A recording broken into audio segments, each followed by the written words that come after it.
Separated the kids from the mother, not her own children, but all the other children. And another one went to get my wife, who's the one that's circling around all our rooms on Shabbos morning. And the mother was in the corner of the room, and the youth group leaders were able to separate everybody away from her, while my wife was able to take her out of the room very carefully, in which case she assaulted my wife and punched her. But my youth group leaders were able to keep their cool and keep their calm and make sure that the kids were not affected, didn't see anything. One story, we on Yom Tov, we do something nice, it's an interesting program, is we bake pizza on Yom Tov. We're allowed to cook obviously on Yom Tov, and we bake pizza with the kids. They make their own pizza, and then they stick them in the oven, and then they eat them at the end of shul. We had a parent, this was not, I shouldn't say a parent, we had a grandparent. He was probably in his 60s. And Rabbi Pilichowski, you're not allowed to tell any of these stories when we go back that way. But I had a parent who came up and asked for a pie pizza for himself. I know who it is. Okay. and he came up with a pie pizza himself, and we said, no, that they're for the kids. Each kid bakes his own pizza. So if you give away one pizza, there's going to be a kid. They have sticks in the pizza that identifies which pizza's which kids. So you can't give away pizza because then there'll be a kid crying without his own pizza. And this guy went around and was circling our group leaders with the trays, and eventually was able to steal a pizza from my group leaders. My group leaders very calmly, I mean, this could throw a teen, and you can imagine a 14-year-old girl, 15-year-old girl, and what this does to her. And very calmly got us. We didn't recover the pizza. He was in the midst of eating it, but now we have security that surrounds our pizza. We had He's the biggest donor to the show. yeah,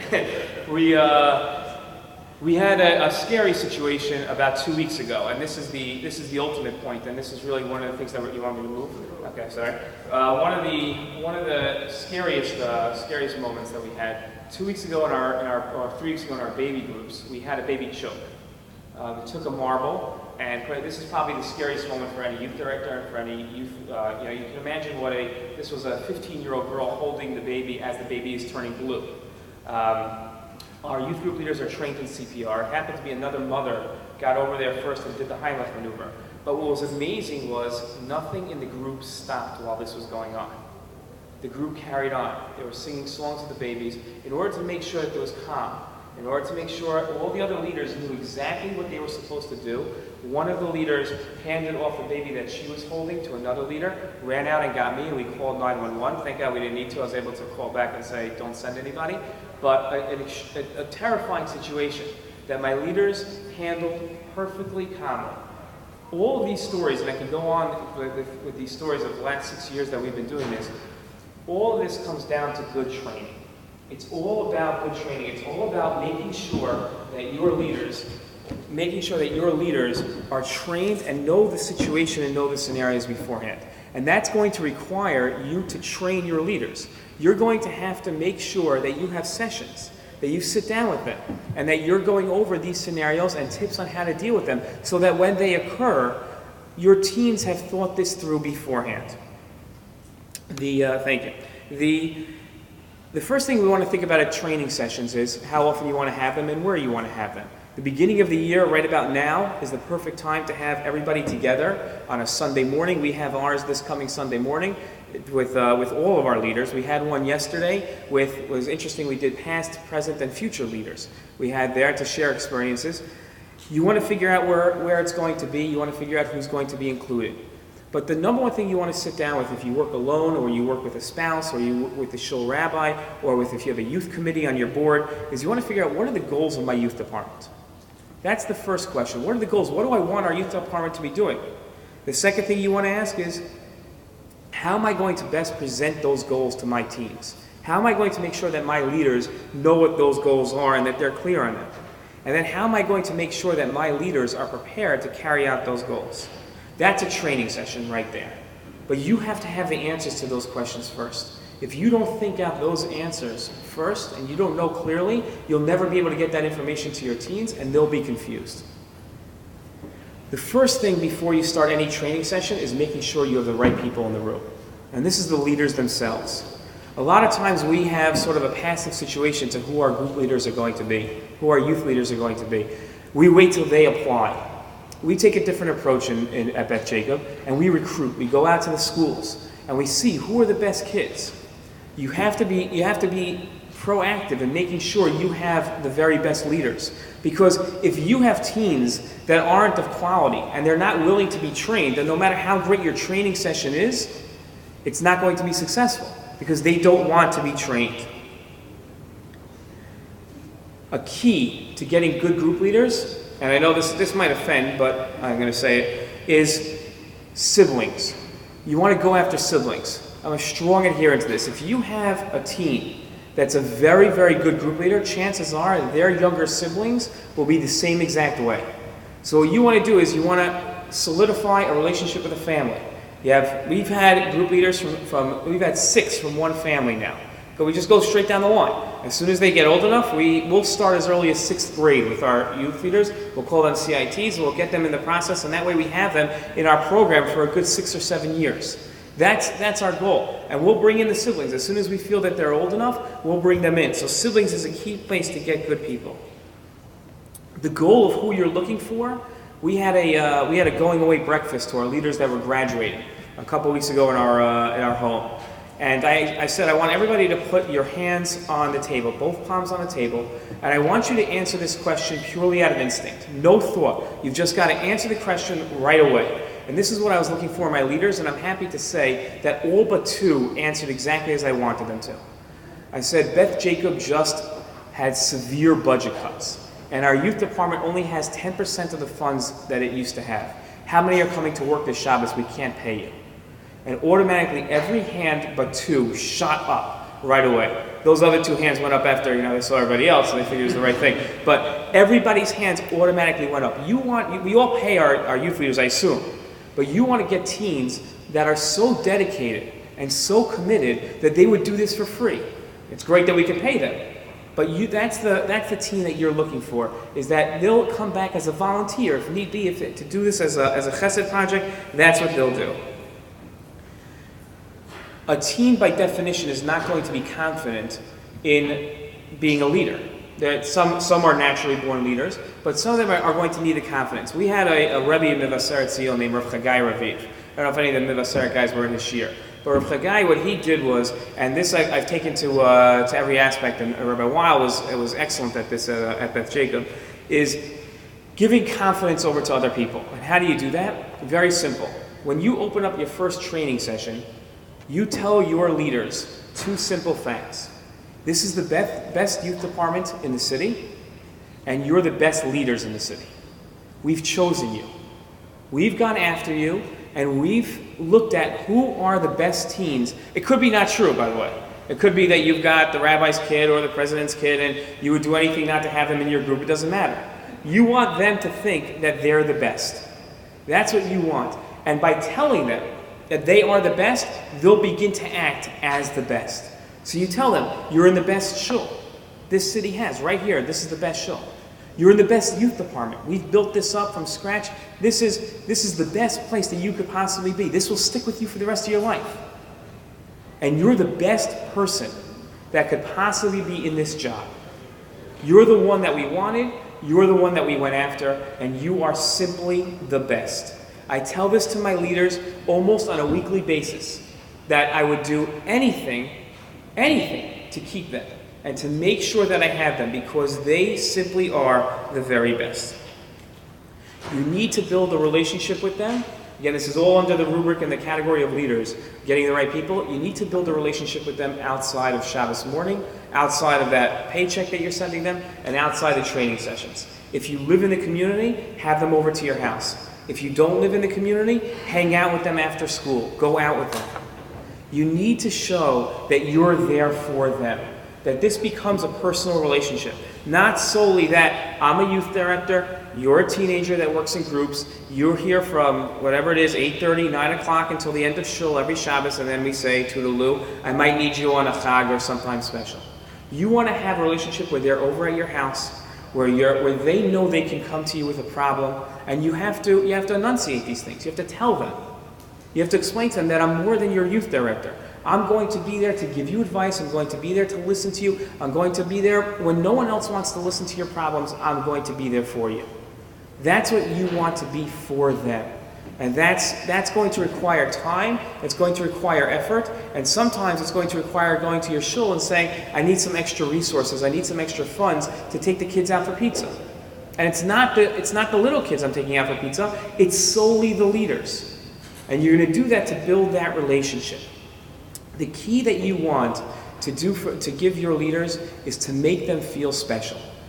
And the greatest way you make anybody feel special, whether it's a teenager, whether it's an adult, whether it's a senior citizen, is by listening to them and being there for them.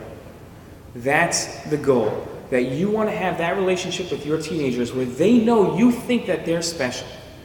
That's the idea that you're going to try to give over to your leaders. Okay.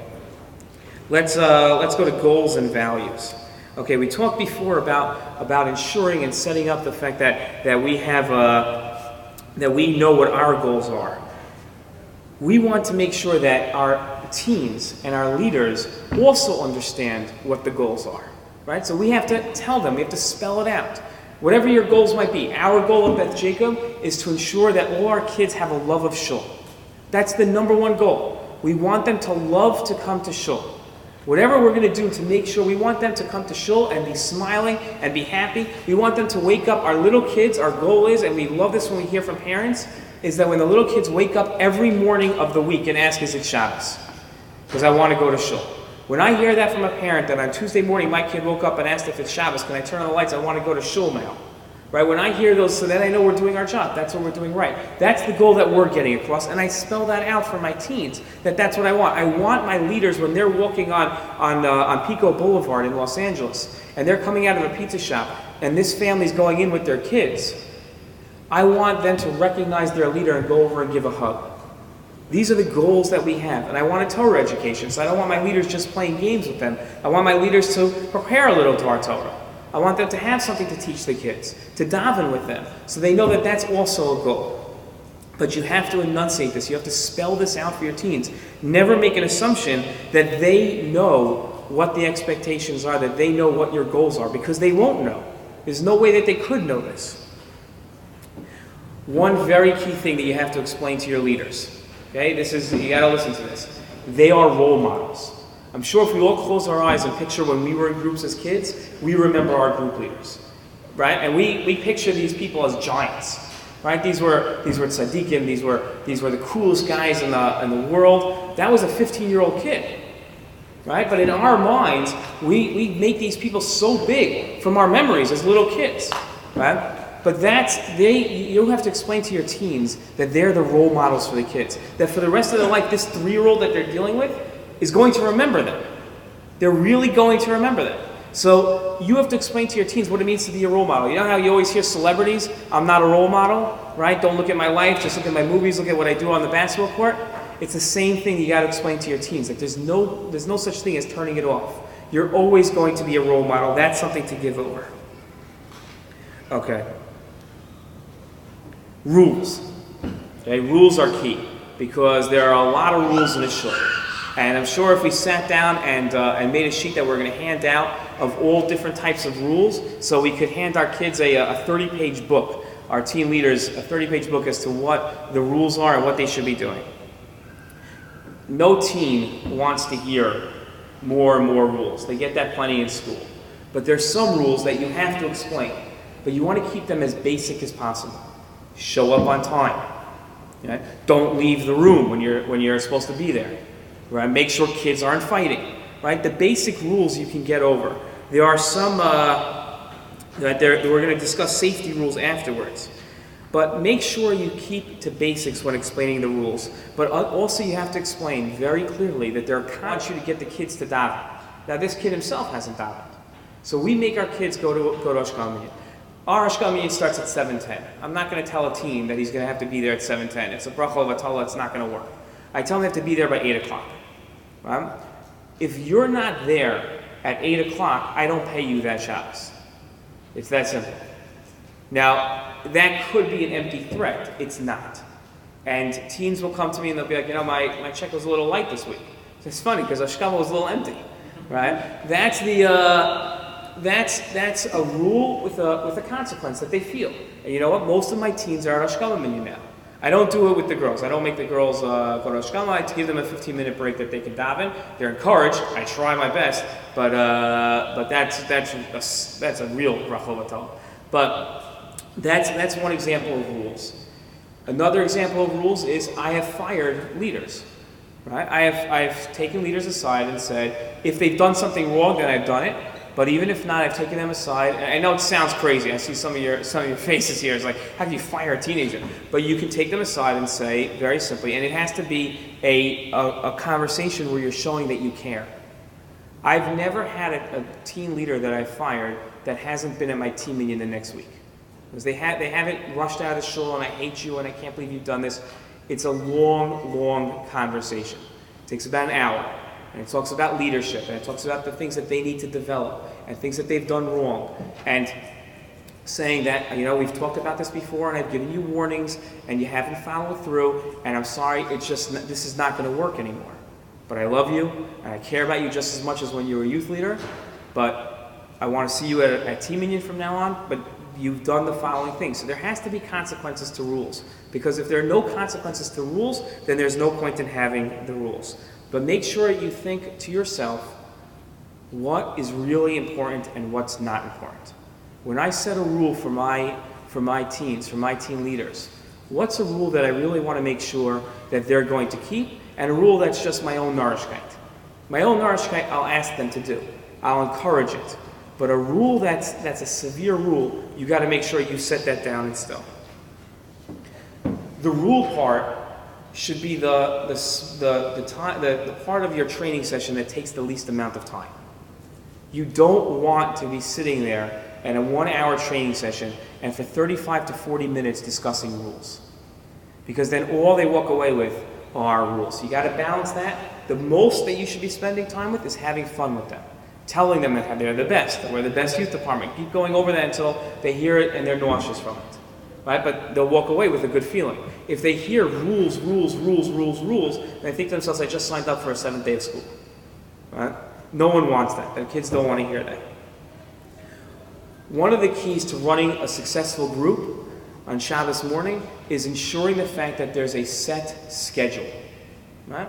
If you have, like what I would call the balagan every Shabbos morning, and the group leaders decide, maybe now's a good time to daven, and they start having a little conference in the corner while the kids are throwing all the toys all over the room, and there's no real organization, and then you decide, we'll daven, maybe we should daven in 5 minutes, look how wild the kids are.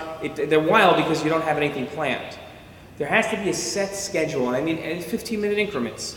But here's the key. Don't set the schedule yourself. At that first training session, have your teens set the schedule. We have the teens set the schedule, and then we post it up on the website. No one in the world looks at Beth Jacobs' youth website. I don't think there's a second that anyone's actually looking at that page to seeing, if I have a 6-year-old, what's he going to be doing at 10:35 in the morning? Right? I can't believe anyone's ever looked at that, and if they are, okay, so that's their problem. But the reason I put it up there is for the leaders. I want the leaders to know that what they put down on paper is solidified, and that's concrete, and I'm going to hold them to that expectation. That's what I'd like from my leaders. So I sit down, and after we go through the rules, and after I go through telling them how they're the best teens in the entire world, then I move on to, split up into your groups. The groups that you have on Shabbos morning, everybody take a different table and come up with a schedule and present it to my wife and I. We have somebody else, Johnny Poole, that works with us, and present it to us. And then we'll work on it with them and improve it on them. But they've come up with the schedule. It also gives them a sense of pride and a sense of accomplishment that they put this together. It's theirs. They have that sense of ownership. Okay. Very key, now we can transition into it, is ownership. They've got to feel that they own the groups. They've got to make sure that they feel that this is about me. This is what I am about. This is what I've created. This is my creation. This group is all about me. I've done this. So you want to give them that sense of ownership. Now that requires you being able to open up to them and them feeling that they can approach you. That's very important. You have to show them, you have to tell them that this is your show. This is for you to develop. This is your group. This isn't mine. This isn't that you're a small functionary here. Your role is to be creative. Your role is to be proactive. You've got to provide the resources for them to do that. So that if they come up to you with an idea, hey, we want to move outside, you've got to explain how they're going to be able to do that. One of our leaders wants the kid, like Rabbi Einhorn says, now we're famous for, I guess, taking kids up to the Bima. We want to bring the kids up to the Torah. How are we going to do that? You got to sit down. You got to work it out with them. You've got to show that you're going to have their back. You're going to protect them. You're going to follow through on their ideas. You want to hear what they have to say. And no matter how crazy of an idea they have, and teens will come up with the craziest ideas, but you want to listen to them. And you want to empower them. And make sure they understand that they can do great things here. But they've got to be given the chance. You've got to allow them to do those great things. Okay, let's talk about safety. Safety is, without a doubt, the most important part of groups. Safety has two components. Safety is obviously harm to the child, which I want to talk about second. The first aspect of safety is, I don't even know what the name for this is. We call it in our groups the bathroom rule. Okay? You're going to be taking kids to the bathroom. You as youth directors, hopefully, I delegate this responsibility. This is the last thing I want to be doing, so all my leaders do this. But you're going to have to take kids into the bathroom. This is a very dangerous time. It's dangerous because kids have misconceptions of what's really happening around them. You're in a public bathroom where parents could be in the next stall, and they're hearing things that they're wondering, what in the world is going on next to me? That can start serious trouble in a congregation. Allegations can be made. We call it the bathroom rule, which means, and this is what we explain to our teenagers, you have to talk out what you're doing at every moment. It gets hilarious when we do our training sessions. We do it with we have one of the leaders pretends to be the little kid, and my associate stands up and pretends that he's taking them to the bathroom. What we do is, okay, now we're going to go to the bathroom. Now we're going to pull our pants down. Now we're going to pull our underwear down. Now we're going to sit on the toilet. So any parent that's in that room or any adult that's in that room thinks, yes, something strange is going on in the next stall, but at least they know what strange thing is happening. Right? Now you're going to go to the bathroom. Now we're going to wipe. Now we're going to flush. Now we're going to pull our underwear up. Now we're going to pull our pants up. And now we're going to wash our hands. And then we're going to go back to groups. It sounds crazy. But no one will ever be able to make an accusation against one of my group leaders at Beth Jacob. They are fully protected. Both because they've had this training session and because they follow it to the T. You can go to Beth Jacob at any time and go to the bathroom and you will hear this on Shabbos morning. Okay? You're all invited. You can hang out in the bathroom all morning long. The ladies' room has a couch. It's, you'll enjoy. Don't ask how I know that. But that's the, okay. Never, ever leave a kid alone. Ever. We never, ever leave kids alone. That's a rule. We had a situation, I'm going to step off of this because this is a great story. I love telling the story. Am I ruining it for a second? Okay, sorry. It's an interesting situation. We had really an aunt, but for all intents and purposes, she was the caretaker of the child. The child was really an orphan. The mother was in an alcohol facility up in Israel, and the child came out to live with her aunt. And this aunt came into shul at the end of groups and said, where's the child? Right? Her name's Ahuva. Where's Ahuva? So went to the group leaders and said, where's Ahuva? We didn't see Ahuva today. So she says, no, Ahuva came to shul today. So my group leader said, she wasn't in the group. So I was like, okay, maybe she went to the wrong group this Shabbos. Went around to all the leaders. No one had seen Ahuva. At this point, shul's emptying out. So now you have a real situation on your hands because now you have a missing kid. So we're looking all over for Ahuva, and I'm the only one that's calm. Mrs. Weiler, Rawal's wife, is about to pick up the phone and call 911 that we have a kidnapped child, we have a lost child. So don't pick up the phone, there's no reason to be Michal Shabbos. Everyone is flipping out. I got all my leaders flipping out. I'm sitting there calmly, literally sitting down in a chair calmly. And I'm watching this whole scene play out. And I'm perfectly calm, I know there's no problem. And so people are on the verge of hysterics. The aunt's on the verge of hysterics. She's screaming, how could you lose my child? I brought this child in from Israel, and she's my responsibility. And some of the leaders are crying, and I'm perfectly calm. And I turned to Mrs. Weil at the time and I said, you can't call 911 because the child's not lost. My leaders are so good. We've never lost a child, and it's impossible that this child is lost. There's something going on here that we don't know, but I'm not worried for an instant. Because we have safety procedures set up to such an extent that my teens know how they can't take the child. You asked how we bring the kids up to the Vima. There's money transferred from banks in less secure ways than my kids come up to the Vima. There's no way we can lose a child at Beth Jacob. That's perfectly calm. What was the end of the story? Her daughter, the child's, I guess, first cousin, was supposed to have brought a hoover to shul in the morning, and the aunt was supposed to pick her up at the end of groups, drop-off, pickup. The drop-off never happened. A hoover was never dropped off. So, I can't see what's that glasses, so tell me at the time with it. I have Q&A now. Okay, so the goal is to set up safety procedures and get those safety procedures to your teens so well enforced that you have perfect confidence that nothing could ever go wrong. Perfect confidence always comes in preparation, and that's what we did. So when you're dealing with safety, it's spelling out the scenarios for the teens. What happens if a child chokes? What happens if a child is lost? What happens if a child runs out of the group? Who's going to chase the child? Right? If everybody goes out to chase the child, then you've left the kids alone in the room. That can't happen. So who's the designated chaser? That's some of the ideas of how to train leaders. I hope that was helpful. I'm supposed to take Q&A, so if you have any questions, I'm open. Yeah. So what do you do if you don't have a large pool of leaders to choose from? So choosing, recruiting is harder. Your consequences of firing is harder. Kids don't want to come to a show, maybe you fight them, I think that. But they just don't come, and they don't love with no leaders. Okay, so you're stuck. But what I would do, I live in a fairly large city, so it's just I have a much greater pool. But what I would do is I would just increase the amount of training. I would have those kids over. What you've got to do is now get those kids that are not, I guess, top quality and bring them to that by over and over explaining to them what you want them to do, and then rewarding them. Instead of doing it through consequences, do it through rewards. Right? That's another thing, by the way, I should have mentioned that. Rewarding. Rewarding is very important. Doing events with your teens, doing great stuff with them. Sometimes here and there, I'll go to a parent and say, "Hey, could you chip in a little extra? Let's give some bonuses." Yeah, I'll do that. But that's you gotta bring them up to that level. It could be that they're not there, but then you're really stuck. I'll go to a different show. Yeah. So for rewards, do you have any advice for that other than money? Yeah, very much so.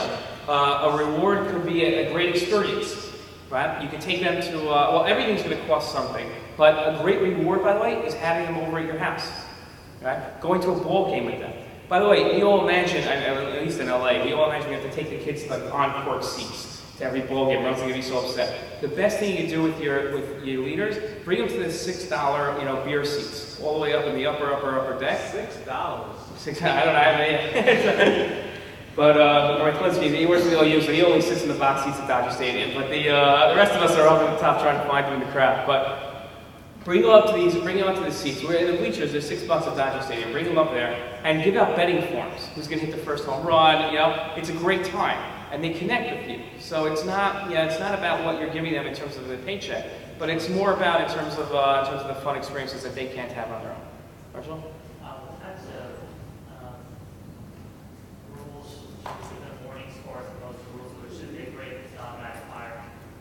Well, okay, so safety rules are, that's an automatic. You can't have, if someone's not careful about safety, so then you have a problem. That's what I would say. And then it comes along in terms of what goals you want to set for your youth department. But safety always, if somebody's going to violate safety rules, so then you can't have it. That's a team it's simply dangerous. That's the idea. How do you go about dealing with a leader that you've inherited? It's been there for a while and you need to get rid of? Like Herschel? No, again, I would say it's the same answer, training. If you really can't get rid of the, there's no way you can get rid of them? I'm asking how. Oh, how? Okay, sorry. How do you get rid of them? I would say you have to build a loving relationship first. Plan this out 6 weeks ahead of time. And build a relationship with the teen. As much as you probably don't like this teenager and you harbor ill will against this teen and are resentful against this teen because they're making your life so difficult, build a loving relationship with this teen. and then become that teen's confidant. And then you'll be able to break it to them much easier when you have that relationship with them, even past this trauma. And that way it's not as difficult as, you know, out of the blue, you've come along and ruined their Shabbos for the rest of their life. So there's we try to have our youth leaders responsible for themselves, but it's a fine line when getting parents involved. Have you ever gotten parents involved, or do you deal with them, you know, just personally? In terms, I'm not, is parents involved in terms of what? In terms of consequences or No. firing? No, definitely not. Parents are way too emotional, right? My kid is always perfect. Right? I have children, I'll tell you they're perfect. They're not going to do anything wrong. And you're going to come to me as a youth director and tell me that they're not good? They're the best kids. I know that. They're mine. So if you come to me and tell them, like, I'm having a problem with your child, right? Oh, no. Talk to any teacher about this. About when you sit down at parent-teachers conferences and you say, I have a serious problem with your child. Whether it's, well, thank you for telling me that, right? That's not the first response. So never get the parents involved, right? They do get involved. And Get your rabbi involved. And then when the parent comes to complain, the rabbi has your back. Talk to the rabbi beforehand, right? This will also go well with you. Make sure that the rabbi and the rebbitzin know the situation, or the president of the shul or your board know the situation beforehand, so that when it comes up, then they'll be able to say, listen, we were keyed in on the situation. You never want to surprise your superiors with the situation that could come down on them. But don't go to the parents. It's not going to go well. They're not going to understand. Rebecca? I almost feel, caveat to this, that I wish I could see some of your training sessions. Well, you're invited Sunday morning to LA. How I wish.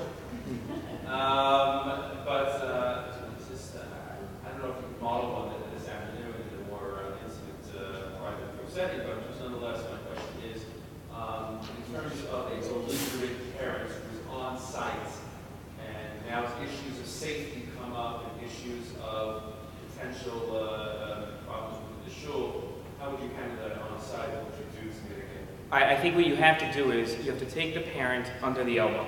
Seriously. Hold them. Yehuda, can you come up here for a second? Yehuda's going to be my parent, my troublesome parent that refuses to leave the group room, right? Because their child just can't sit by themselves. You take the parent by the elbow, very calmly, very nicely. This is anybody who knows. Rabbi, yeah, if you know Rabbi Yudin in Fairlawn, this is his signature move. Is on the bottom, the back of the bicep, and on the elbow. And you take them and you say, I need to speak to you outside just for a moment. If you could come outside. And in a very soft, calm voice, and you lead them outside. You take them a good 5 to 10 feet away from the group room. And you sit there and you say to them, you say, listen, it's disruptive to the group as a whole, and it's not positive for your child. And we can't have you in the room. Oh, but I have to be in the room? You really don't. And what you can do is come back in 20 to 30 minutes and make sure your child's okay. And I'll come out and I'll make sure I'll be with you. You should be having this discussion, not a teenager. We never have our teens talk to parents. Ever. Ever. A teen says good Shabbos to a parent, says it's great that you brought your child, and that's it. We deal with parents. You know how to deal with parents a lot better, but taking them out of the room, not you have to leave, but I'd really like to talk to you for a minute if you could just step outside for a second. Okay? What's your policy on not parents who are like, being disruptive or being, whatever in groups, just parents being present in groups, like it's just like to hang around, like dealing with kids. Do you have a policy on that? Yeah, we have a very strong policy. Baby groups, they're allowed. We have a 6-month to 2-year-old group. That parents are always in there, and we designed the group with the group leaders to incorporate parents into it. Okay, but after that, no way. The 2 to 4-year-old group, and the 4 to 6-year-old group, and the 1st to 3rd grade group, and above, no parents allowed, including our team meeting. Team meeting, no parents allowed. That's it's just disruptive. You're trying to build a youth group, not a parent group. And again, the same way that I took Yehuda out of the room, that's how you get parents out of the room. Good. I have a follow-up question to that. Another one. What if the child won't stay without the parent? Okay, so the child won't stay without the parent. It depends what age you're talking about, obviously. But if the child won't stay without the parent, you might want to try the 10 minutes allowed in the room. We have a little leeway on this rule. But what we'll do is we'll train our leaders. Again, it comes back to training our leaders to be able to encourage the kid into the room. Some kids are just not. We have every Shabbos in shul, we have 7 or 8 kids upstairs with their parents. There's just nothing you could do about that. I'm not going to sacrifice the quality of the group for this one child. So I'm not going to let the parents stay in the whole time because their child won't be without them. So I'll say, look, this will be a work in progress. We'll work on the next 2 to 3 months, getting your child in 15 minutes, then a half an hour, then 45 minutes, and hopefully they'll stay. Some kids just won't go into groups for their whole lives. That's just the nature of the kid. That usually will come from the parent, though, because the parent will be overprotective. The child feels they need to cling to the parent, but you're not going to be able to fix that problem. That's one other question. I'm What was just that curious, you as the youth director do most of the weekly planning for how whatever game or program is going on in groups, or you like to give that over to the youth leaders? I give it to the youth leaders. Empower them. It's their baby. I'll give them suggestions. I'll give them advice and say, hey, why don't you try this? Why don't you try that? But our best programs have been thought of by our teenagers, not by my wife or I. That's let them run wild with ideas. Have them working on it throughout the week or whenever they work? Look, let's be honest. They're not working on it throughout the week. They're coming in Shabbos morning at 9:05 to 9:10, and that's when they're thinking of the games. But I don't care. As long as they go well, I don't ask them to come in the morning with a prospectus of all the stuff they thought about, in the previous week. I think I'm out of time.